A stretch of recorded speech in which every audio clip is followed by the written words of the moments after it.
Today I'm with Lena Sheehan, who is from Ireland and lives in America. And you work in the Department of Journalism in Boston University, Massachusetts. So thank you very much, Lena, for being with me today on my podcast. Thank you, Claire. Nice to be here. Thank you. And I thought we could explore together what it is when we look at our home country, about having ties to that country. You know, what forges ties to a particular country, you know, whether it's people, things, whatever that may be, because I'm just noticing my own experience after being almost 2 years in Massachusetts. So what would you say forges the ties with your home country for you? Well, I think there are many things that has forged the ties between myself and my home country of Ireland. And I think it's changed over the time since I've been here quite a lot. So when I came over here first, which was about 30 years ago, it was never my intention to stay in America ever. I had received the green card when I was in college, and it was called the lottery. And so everybody was congratulating me. But to be honest with you, I was like, my intention was, yeah, this is great, but I'm only going to stay there for a couple of years and come back. I had no intention of ever staying in America. So when I moved here and I would go back to Ireland, I'm on vacation. It was still in my mind, I am never going to live in America. I need to come home. This is my home. And during that period, it's very difficult to settle in America because you have this plan in the back of your mind that you're moving back. And I think it's not the easiest place in your mind to be because your heart is somewhere else and you're working in a different country. And even if things are going well here, you still can't settle. And that was the way it was for me for probably the first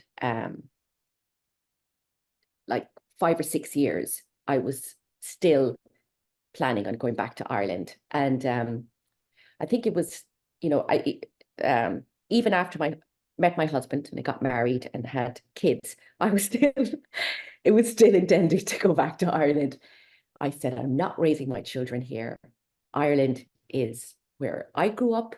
My husband is Irish. We both wanted our kids to grow up in Ireland.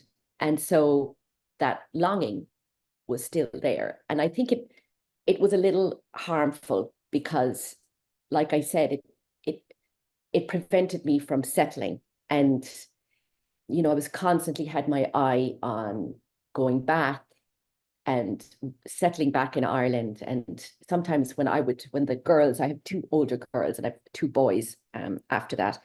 But when the girls were small and they weren't in, school yet, I would go back for long periods of time, which didn't help either. So that longing was with me for an awful long time until we moved into a sort of a bigger house in a school district that was a very good school district. And the cost of the house was, it was a lot. And so it was a big investment. And when we bought this house in Newton, and we bought the house so that the kids could go to a very good school, it's in a very good school district. And that decision then it severed that plan, that's the wrong word, but it ended that dream. Because I knew then when we moved into this house that I'm in now, that going back to Ireland was never going to happen now. And, to be honest with you, I was upset for a while, but it also felt, you know what, this is where we are now. Our kids are American. I'm half American-y-ish. I was still considered myself Irish, I suppose. And, I still didn't even become a citizen. That'll tell you how reluctant I was to live in America. I had my green card. I kept extending it and extending it and extending it. And my husband was like, "You're going to get deported." I said, "They can't deport me. I have a green card." And so I think it was because of that, because I was still caught up in this notion that I was going to return to Ireland, and I was, going to say goodbye to America. But buying this house ended that, and it was kind of time to look ahead and sort of Mm. settle down for once and for all. And that's what I did. Um and now we're in this house 14 years, I think. So it's been an adjustment since then. So it was many years that you were kind of emotionally, at least, in two countries, Yes. straddling two countries. Yeah, which is not healthy. It's not good Mm. for you, you know. And now I'm much happier because it's when you make that decision to either stay or return, it's done. You can Mm. kind of you can move on with the next chapter in your life. But I was still in between these two worlds, and it's not good. And I was even, when I would go back to Ireland, I would get embroiled in some of the family situations, and that's not good either. And so I was like, so the benefit of being away from that, you know, gives you some freedom, but I was still getting caught up in some of the family stuff, and I wasn't taking advantage of the distance. So it sort of made me more tied to it. But I think once you settle down and your family in Ireland knows that you're no longer coming back, it's sort of the relationship shifts into a different direction Yeah. because they accept that you're never coming back. I mean, that's the reality of the situation. You're never coming back now. I mean, I used to look at houses when I was back there, and that, with my mother. And now when I look at it, I'm like, oh my God, I was in La La Land. I really was for a very long time. But making the decision to stay and finally, you know, move on and just settle was the best thing ever. Yeah. Mm. And what was it like for your husband? Was he in a similar space to you, or was he'd already made that shift emotionally? So it's funny. It's like, so I know a lot of Irish couples here in Boston, and it's always the same. The wife wants to return and the husband wants to stay. So he never wanted to go back to Ireland.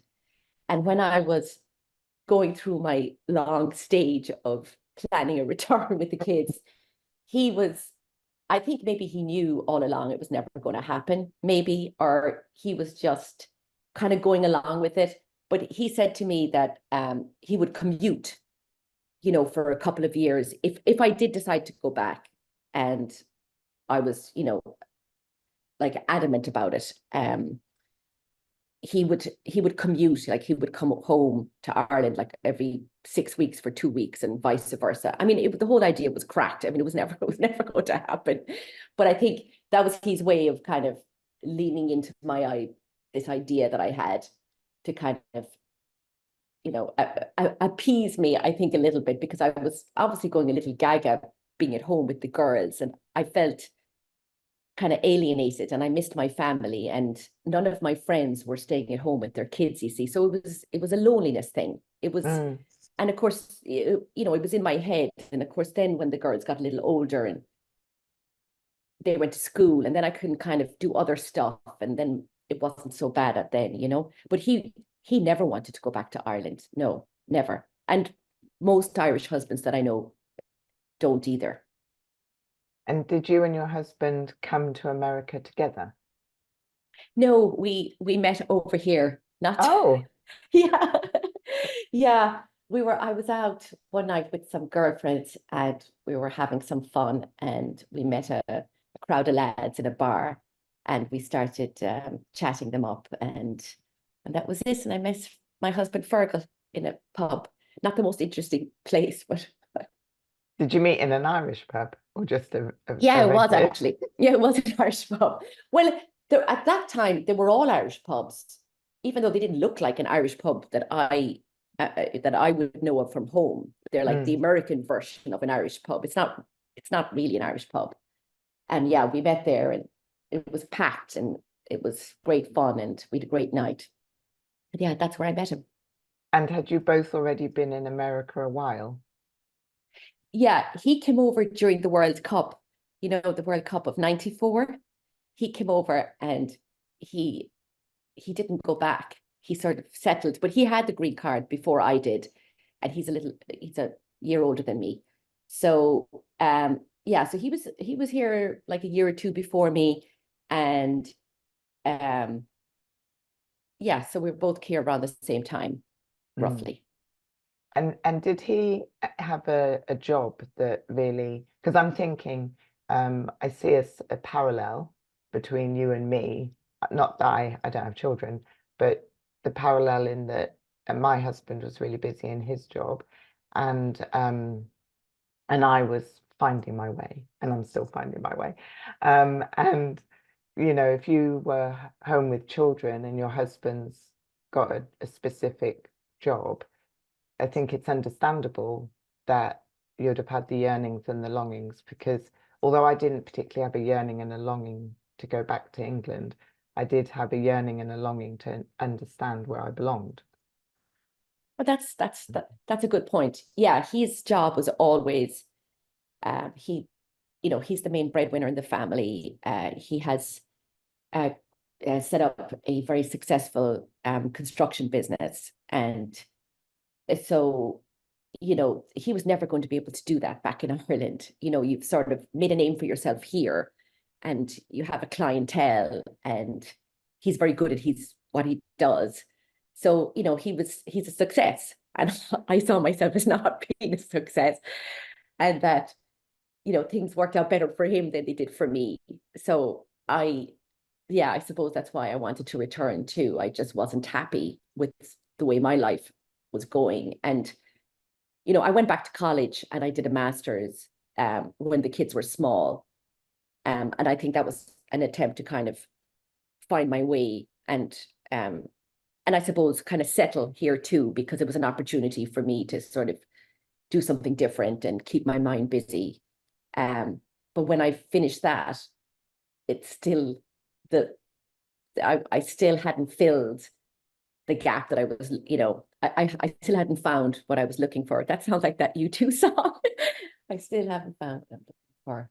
And do you think you found what you're looking for? Do you think it was just the case of adapting to and accepting the life that you were in, and then that allowed for, you to feel settled and at home? Yeah, definitely. I mean, my career has had a lot of ups and downs. And I think it's because, I've had ups and downs in my career. I've done well. I used to work as a producer, like a documentary producer, and I enjoyed the work, but it was freelancing. And so when the project ends, you've no job. And so it's a little, it's it can be very tough to be in that business, and you sort of you get a little depressed, I think, because you think things are going well and they are, and then, like I said, the project that you're working on ends, and then you've no work, and then you're at home, looking at the four walls and trying to figure out what will I do next, and then maybe another job comes along, but then there's these big gaps in between and you start to get frustrated, and then yeah, and then I guess I got tired of the freelancing. It can be very demeaning and demoralizing, and you just kind of have to pivot and figure out, okay, what can I do now? And I have four kids, and so it's not easy to just jump into like a new career. So I decided that I would take a job at Boston University, and it's not where I am now, it's in a different department, and it was to kind of get my leg in the door at BU, because I knew that working in a university wouldn't be would be mom friendly hours, and not too challenging, and it wouldn't put too much of a strain on my um job as being a mom and having to be there for the kids. And I wanted to find something that I could manage very easily, and yet at the same time would be a little bit of income for me. And of course, BU has that very attractive discount for um, kids of parents of who work at BU. You get a 90% tuition discount. So that was in the back of my mind too. And I guess that's why I chose to kind of put my TV documentary career on hold and then settle for something that was a little bit easier and kind of steady work instead of the freelance world. Yes, and the holidays of a university structure in America are very different from England. So they're longer. Well, at some points they're longer. So I imagine that that really made a difference, especially given holiday in America is very, very, you know, if you run a job, a regular job, you only get That's like true. two weeks holiday. So that would be very difficult juggling family. Whereas if you get summers, Christmas, you know, Thanksgiving, some spells of time where you can concentratedly be with your family, that must have made a difference. So I can Exactly. understand the job would appeal. Exactly. Exactly. Like in all the other jobs I ever had, there was no vacation time. You know, when you're freelancing, there's no vacation time. And if you do decide to go away, you just don't get paid. And then, you know, before that, when I was working at WGBH, you only got 2 weeks vacation. In life, when you were taking these jobs and, you know, agreeing to the terms that are normal in America, or certainly in Massachusetts, were you tempted to compare to Ireland and go, it would be different in Ireland? Or had you sufficiently closed that door that you literally just stayed focused on the, you know, well, here I am, this is what's available, this is what I'm dealing with? Yeah, I think it wasn't more the jobs that I used to compare Ireland and here, because I never really worked in Ireland. I went from college to America. Mm. It was more to do with the lifestyle in Ireland was so much more appealing than here. Americans, it's just work, work, work, work, work, work, work. And it's it can be very draining on you. And it's like, especially if you're trying to juggle all these parental duties as well. When I would go back with the kids when they were older, you know, when I had the boys, and the trips were different because it was more a kind of a like a vacation, and we'd go back and we would visit my husband's family and my family, and I wasn't settling in my own home place anymore like I used to, because I couldn't, because the kids had school and we couldn't stay for like a month anymore. So that all changed.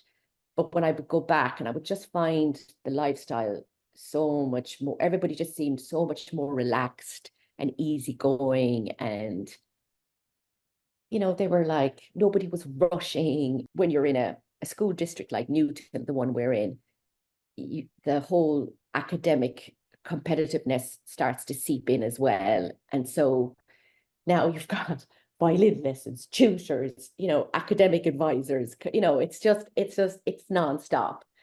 And they just don't seem to have that in Ireland. It just seems like a different way of thinking. And even though I had already made the decision to stay, we were done, we were living here. You kind of envied their it just you'd they just seemed so much happier and more relaxed when I would go home. And it's like sometimes I would wonder, did we make the right decision? But I think sometimes just even the decision is the decision, isn't it? You know, you've had your children have gone through the American system, they will relate to themselves as American. And when you think of what you were just saying earlier about the school system and the work ethic, do you look at the lives they're facing with any concern? Because because they're American and it's what they know, it's only you who has a sense of, well, this is what it's like in Ireland. So do you feel that they're just embracing their future and you don't really need to worry too much because they will have a mind, they'll have a natural mindset of from living here? Yeah, I think that they are very American, and they they like the culture. It's in their DNA now. So I don't think they will accept the way that we've accepted things when we were working. I think because I can see the way they talk. You know, my two daughters have jobs during the summer, and I hear the way that they talk about their jobs. They have a different way of looking at it than the way I would have looked at it in the past. I would have been so grateful for any job that somebody would give me, and I would work so hard, and I would work at the weekends and trying to please them. And their attitude is completely different. Their attitude is they are so lucky to have me. And I'm like, I don't think that's right, I'd say. So I'm like trying to correct them. And they're like, no, but they're like, they just dismiss me as being my way of looking at it is completely backwards. And you know what? At the start, I was always correcting them. I was like, you should be very grateful for that job. And they're paying you very well. And you should listen to those people and blah, blah, blah. And as I was saying it, I realized, oh my God, I sound like my mother. Or like I said, my way is raw, it's gone. Their mentality is much, much different. So even though they're American and they buy into a lot of that part of American culture that work and career is very important. They're from a different generation, so they're going to demand more vacation time and more time for more maternity leave and all that. I think that's all going to change in another 20 or 30 years. They're not going to put up with the shit that we've put up with, because their attitude is different, and I think that's great. So that I am glad about that. And I also think that it's different for them. We were like being an immigrant coming over, and even though we're Irish, it's you still feel like you have to succeed. You feel like you have that immigrant what's it, the drive in you to kind of prove yourself. And my husband has that, and I do too, to a certain extent. And he was never going to fail, and you have that kind of hunger in you, to succeed. Like I wanted to push them, which is wrong now looking back on it. That's why I'm embarrassed. And I pushed them too much, thinking that I didn't want them to. I think I had this idea that because we were immigrants, that some of the parents would kind of look down on us a little bit, and maybe they did. It's a natural dichotomy that you're showcasing here, really, of immigrant parents, but American children, or if it were in a different country, but that dichotomy of the parents coming in and the children growing there. And so in many ways, this is what they know. And so the concerns you have come from a slightly different place. So it sounds totally natural that you would have had the concerns at the time that you had them. And it sounds also like you naturally just almost got educated through your children, through seeing what they needed and what they didn't need. Natural. Yeah, Yeah. sure, absolutely. And my husband, kept saying to me too, even though he was very busy with his work, he would say, I don't want any of my kids, I don't want any of them to fall behind. I want them to have the same advantages as everybody else. And, because so he shared that pressure as I did, because when you're living here, you realize that, especially if, his clients all have big jobs, and they spend a lot of money on their houses. And even though we're not in that league, obviously, but it still sort of seeps through this idea that you have to live in a better house. You have to have a better car. You have to have a little house in the Cape, or, that kind of thing. It's like this ongoing cycle of, you know, all these things that you need to have, and this is part of the American dream kind of thing, you know. And of course, it's not. It's a load of horse shit, but it's just you just buy into it because you know otherwise, like you're just thinking about Ireland. Do you know what I mean? It's like, well, what am I going to do now? Like buy a house in Ireland, or will I send my daughter to math camp for 2 weeks? You know what I mean? It's like you just yeah, I don't know. It's just you just kind of have to go through the motions until you eventually realize, okay, we're going to stop the madness.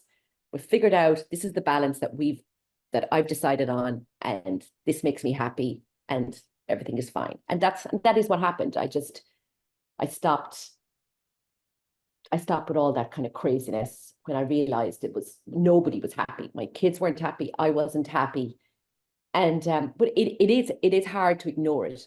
I think it's incredible. I think it's really, you're really painting a picture of the challenges of, you know, having the perspective of an immigrant, because the perspective of the immigrant is actually quite unique.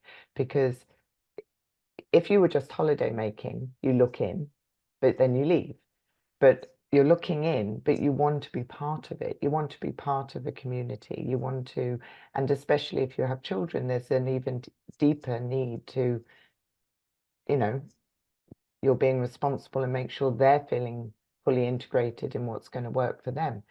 So it makes in total sense that these things would be coming up for you. But I also do believe that the thing you're pointing to about that perspective of the immigrant being able to step back at some point. Yes, at some point you may get sucked into it and go, this is the way to be. But at some point you can go, hang on a minute, we don't have to buy into all of this. If you don't really know any different, the cultural conversation, you're just enveloped inside it. But if you're outside it, you can actually make choices. Do I want to be part of this? Do I not want to be part of this? So it just sounds like you had that dichotomy and had to work through that. Yeah, no, that's a good point. That's a really good point. Yeah. And I suppose I wouldn't have been able to pull back from that if I didn't have my own experience living in Ireland, that have that Irish immigrant experience, because yeah, because then you can compare them. And of course, also because we go home a lot to Ireland, so you're constantly seeing the differences between the two when you go back there on vacation. It's never going to be like Ireland here, but I don't have to dive into the whole American thing either, because I'm not American. You know, I'm Irish first, and I guess I'm American second, kind of. Do you know what I mean? It's Yes, yeah, yeah. And you can choose which bits you want to keep from both exactly, places. exactly. The best of both, Yes, right? the best of both, exactly. Yes. And do you think that sometimes now that when you return that you're almost a holiday maker in your own country? Yeah, that's what's after happening now. So my mom, as you know, I was telling you, she passed away in March, and before she had, well, she had Alzheimer's for a very long time, but when I would go back, like that would be about 15 years ago. Sometimes I would go back on my own because I was really helping my brother, taking care of her. So my trips to Ireland changed quite a bit over the years. Um, so during that time, I would be giving him a break and I would be looking after her. This was when she had early Alzheimer's. She just needed a little bit of minding, you Mm. know, and he wasn't a very good housekeeper, so I would clean the house and, you know, get new shower curtains or clean out a room or that kind of thing. So it wasn't really a holiday at all. It was like I was going home to help with her and give him a break and do some cleaning and tidying. And then obviously her Alzheimer's became worse to the point where she needed full-time care. So then when we would go back as a family, our trips became holidays. It was like we were actually visiting other parts of the country that didn't involve a family member, you know, visiting a family member. So we got to see, you know, kind of touristy things in Ireland. So the whole trips changed quite dramatically. And the kids were like, oh, Ireland's actually fun, because they used to get tired of visiting someone and they, oh, put the kettle on, we'll have another cup of tea. And they'd say, not another cup of tea, not another cup of tea. And we'd be like talking, and Irish people love to talk. And we'd talk and talk, they'd talk and talk. And my kids would get bored. And that was the trip before this vacation, these more vacation-like trips ensued. And they started to really enjoy it. And we would stay in a hotel. We didn't have to stay in my mother's house anymore. We would stay, like we'd go up to Galway. My husband's from Galway, and we'd go up to Galway and we would stay in a really nice Airbnb near Shop Street. And the girls, oh, they loved it. And so then when we would go back, when they were a little bit older and my mom was in a home and my Fergal's parents were in a home as well, it was all different. It was much easier. But I think you also kind of felt less connected to it too. And it's funny, it's like you're not, it's just not the same. It's emotionally, the connection is gone because you're not in your family home, and your mentality is different. Your mom isn't there, of course. She's in an old folks home. And then, of course, when she doesn't recognize you, that connection, that thread gets even thinner. And then it's just not the same anymore. It's just every little piece of the puzzle of what made your connection to Ireland was my mom, my family home, and my brother, who was living in the house, and he died. So those three things were gone. And then it's just wasn't the same anymore after that, you know. And my brother died unexpectedly about 5 years ago. And after his death, I think I took that very badly. And he was, even though he was, he was living in our family home. So when I would return, I would stay with him. And so that connection was kind of still there, even though she obviously couldn't live there anymore because she had to have full-time care. And then when he died, it sort of, it was a big loss. It was a big loss, both from the connection point and the home, and the unexpectedness of his passing was very unsettling, and it was very traumatic. And so because you see, if he was still alive, I would go back because of him, because he needed a little bit of care and he needed a little bit of minding. And the fact that he died and now she's gone, I'm kind of a little bit at sea, I think. I'm very close to my other siblings, and I have a sister in London. But it's just not the same. It's just not the same anymore. My husband's mom passed away in December. And he has no parents either. And so we're both kind of adrift, about the connection is gone for him too. It's a big loss for the two of us, and the fact that we're in the same position is, yes. I mean, for both of you, it's very recent, and you're going through similar things at the same time. When my mum died, and she died just prior to us coming to America, that kind of almost enabled me to look forward rather than look over my shoulder. Do you think now, as but you're still coming to terms with your pet, the two mothers' deaths, so it's very, very recent, but do you think it might open up the desire to go to other places? Maybe, yes, you will still return to Ireland, but do you think it will open up a curiosity to spend the vacation time that you would have spent in Ireland going to other locations. Yeah, absolutely. And that's happened already. We're going to go to Barcelona in June, and that would normally be when we would go to Ireland, and we're not going to Ireland now. And I think it's also to do with it took a toll on us, the 2 trips home and the funerals, and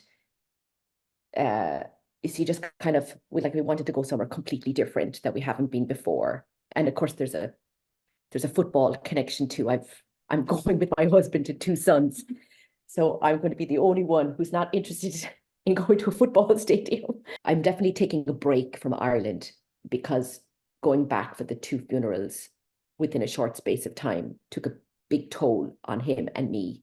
And I think it takes you a while then to kind of decompress and take a step back and try to figure out what all this means, that you've no parents, and of course the connection and all that, and so many emotions and so many and of course, and the loss and the grieving and everything mixed into it. And so it just needs some time. It's what I need. I need some time to figure it all out.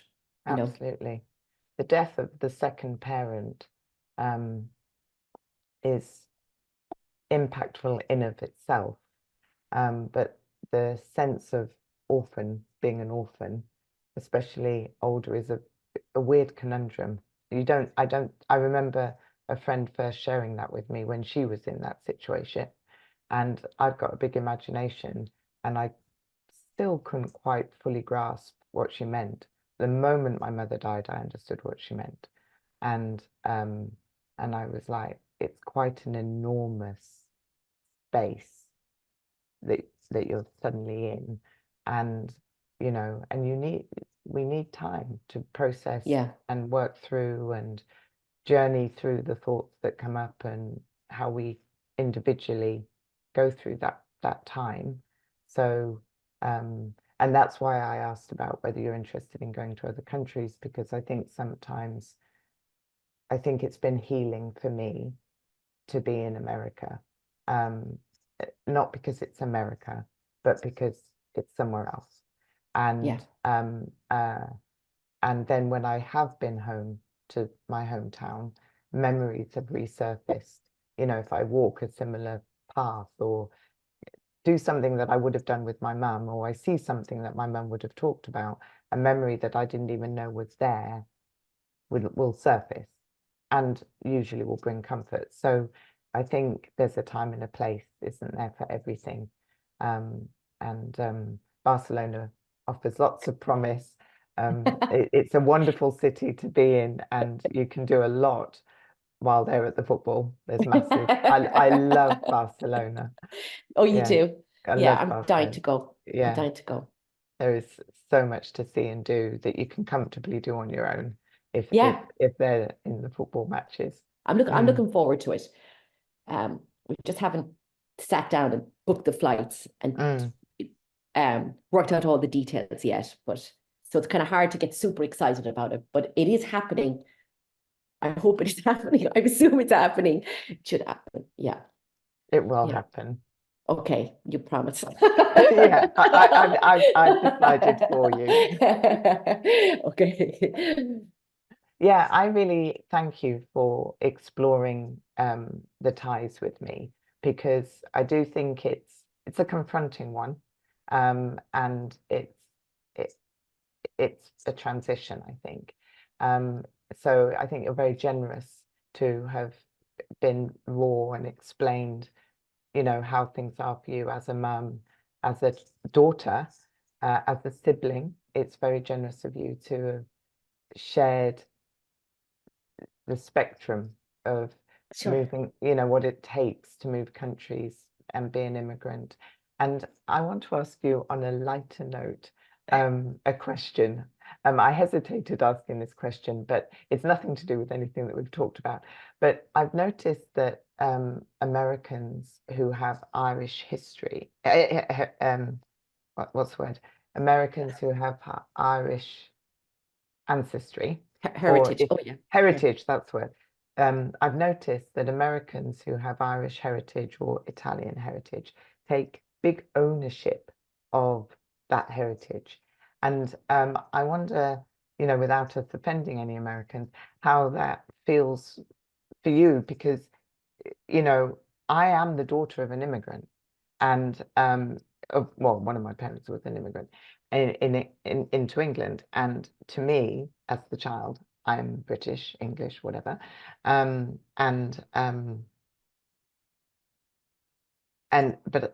I own my father's piece, because he's a Ghanaian, but if I was a child further down the line, as in grandparents, great grandparents, I would just be saying I'm British. I wouldn't be saying I'm part this. Or I would own it as my ethnicity, but not as who I am.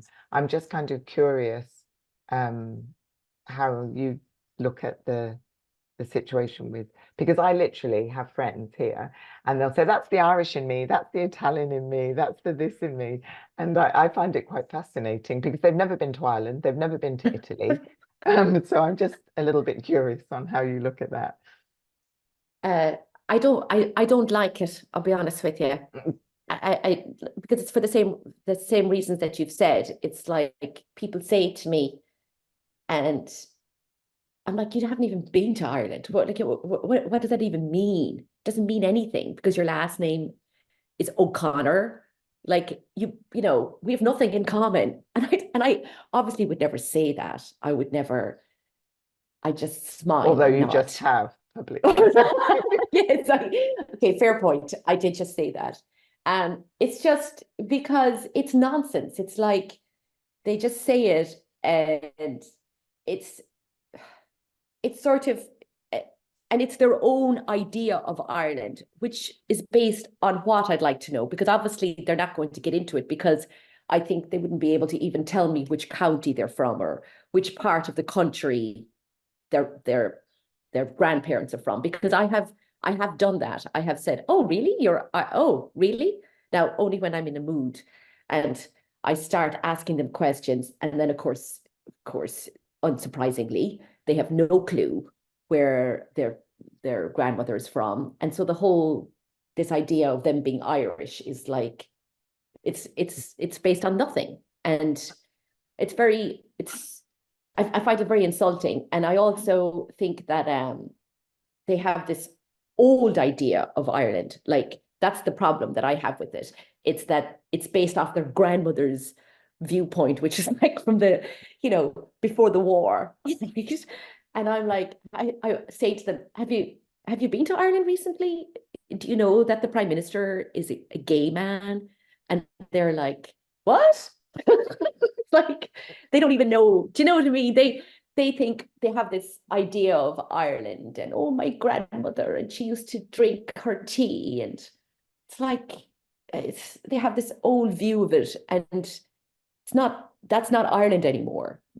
We voted for gay marriage. We have a strong environmentally sound, or what I should say is like we're sorry, Ireland is a very politically progressive country.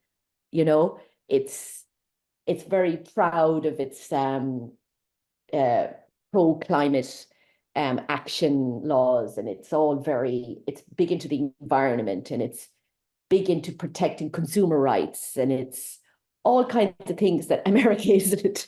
Do you know what I mean? So it's like if you're saying you're Irish, are you buying into all that? Because I don't think so. You're buying into a notion of Ireland from 70 or 80 years ago. Do you know what I mean? It's just, and then the fact that they don't even visit Ireland, I find that particularly aggravating, because if the person said, oh yeah, my grandmother's Irish, and I kind of, nod.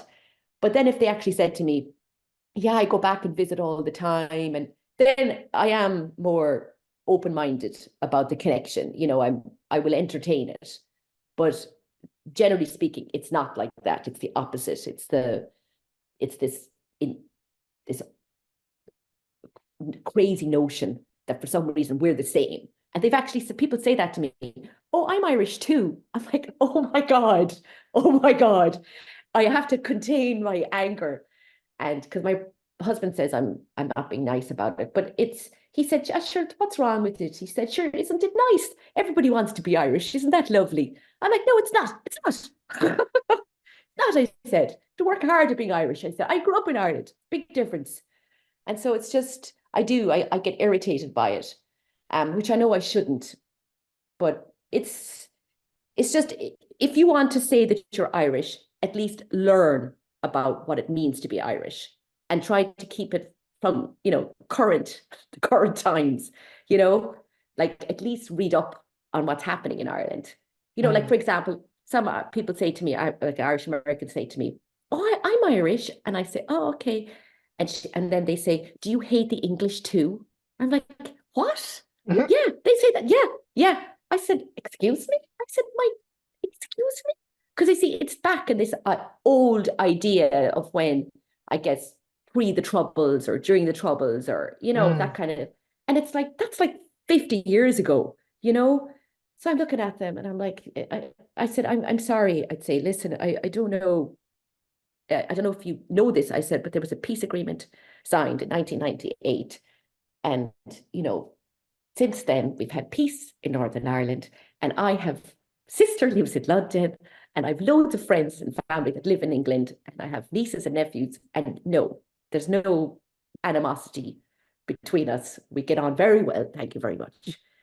But that sort of thing just infuriates me because it's these old ideas, that are based in the past. And it's because they just couldn't be bothered reading a newspaper and finding out what the current political situation is, there's a laziness to it, So I don't mind if they want to pretend to be Irish, but you have to do the work, look at a map.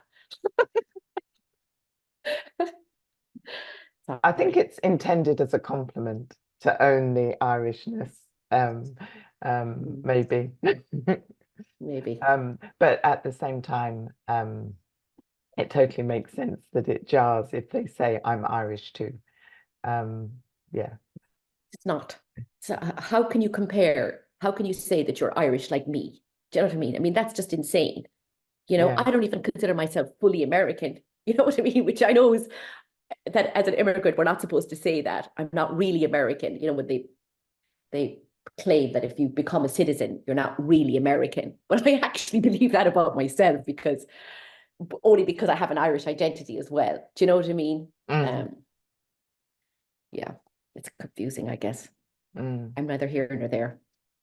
Well, I'm an alien, so at least you can identify with something. I'm categorized as an alien as far as America is concerned. So, I don't quite know where that puts me. I used to hate when they would say that you're legalized. Was it legalized alien? Is that what they call when you were kind of in between? I think there's a resident alien, a non-resident alien, alien, a temporary alien. Alien, yeah. I used to laugh about it. I thought it was hilarious. Such a silly, well, it's a little demeaning, I suppose. Yes, it's a fascinating choice of words. Yeah, it is. It is. It is. That's true. Yeah, you're right. It's funny. I never knew I was living in a sci-fi movie. I know, yeah. Yeah. That's funny. Yeah. That's right. It was resident alien. That's what you used to say on my green card. Because I had to keep renewing it because like I said, I didn't want to become a US citizen. I kept putting it off and putting it off. Yeah, that's right, resident alien. That's hilarious. Yeah, it amused me too. Well, I really do, as I said, I do thank you very much for your time, for your outlook, and I appreciate it. Thank you for being with me today. No problem, Claire. Happy to talk with you. Thank you.